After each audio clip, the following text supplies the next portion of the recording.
یک سنجشی وزارت کارهای داخلی در خدمات فروش شبکه‌های برق دوشنبه به مبلغ نزدیک 7 میلیون دلار تلف یافتن نیروی برق را آشکار کرده است.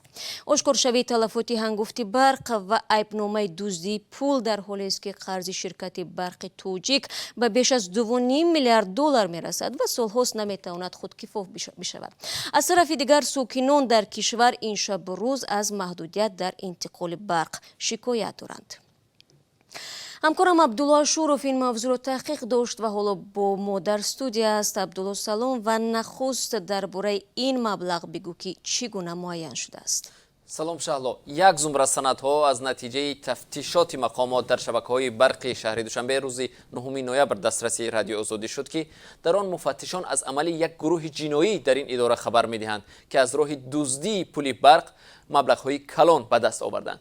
به نوشته مفتشان، مسئولان بلندپایه شبکه‌های برق دوشنبه با حساب ورقه مشتریان صدها کیلووات ساعت نیروی برق را که آنها در اصل استفاده نکردند ضم می‌کردند.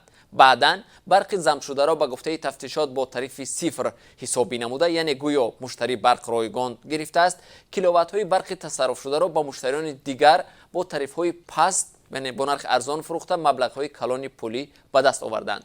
در یک سند دیگر که دسترس رادیوی آزادی شد، عبدالرحمن علمشاهزاده معاون وزیر کارهای داخلی به میرزا اسماعیل زاده رئیس شرکت برق تاجیک نتیجه‌های سنجش فعالیت مالیوی شبکه‌های برق دوشنبه را ارسال نموده از تلفات بیش از 150 میلیون کیلووات نیروی برق به مبلغ 68 میلیون سومانی خبر می‌دهد. عبدالله، آیا نام این نفران معلوم است و مقامات در نسبت آنها تا کنون یگان چاره اندیشیده است یا خیر؟ بله شهلا، در سندهایی که دسترس رادیو آزادی شد مشخصا نام 3 نفر مسئولان بلندپایه شبکه‌های برق دوشنبه ذکر می شود. حالا به خاطر رعایت احتمالیت بیگناهی از بردن اسم این نفران خودداری می‌ورزیم، اما یک مهندسی سابقه دار شبکه‌های برق دوشنبه میگوید رهبریت شبکه‌ها درباره جمع آوری مبلغ برق و همچنان شماره صدمه‌ها در خط‌های برق پایتخت بر رستم امامعلی میری شهر آمار بر دروغ پیشنهاد کردند، در حالی که وضع تشویش‌آور است. با گفته مهندس، اهالی پایتخت بیناهای بلندآشانه سالهای آخر با سرعت افزایش یافته، سرباری در خطهای برق زیاد شده است. آشکار خلافکاری در شبکه‌های برق دوشنبه، یک نهاد تابع برق تاجیک، در حالی است که قرض این شرکت به حالت اول سال 2020 به 26 میلیارد سومانی معادل 2.6 میلیارد دلار میرسد.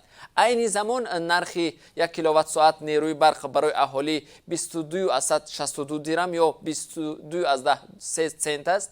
اما بانک جهانی میگوید این نرخ خراجات تولید نیروی برق را رویپوش نمی کند و باید نرخ نیروی برق بالا برده شود. و ما تشکر عبدالله. و همان گونه که در بالا ذکر کردم، 2 هفته به این طرف ساکنان نواحی تاجیکستان از کمبودی نیروی برق شکایت دارند. آنها میگویند از ساعت 8 سحر تا 17 شام انتقال نیروی برق قطع می شود و زندگی با چنین احوال مشکل است. به گفته مردم، مقامات لیمیت نیروی برق را جاری نمودند و مقامات باشد در نوبت خود میگوید که هیچ گونه لیمیت نیست.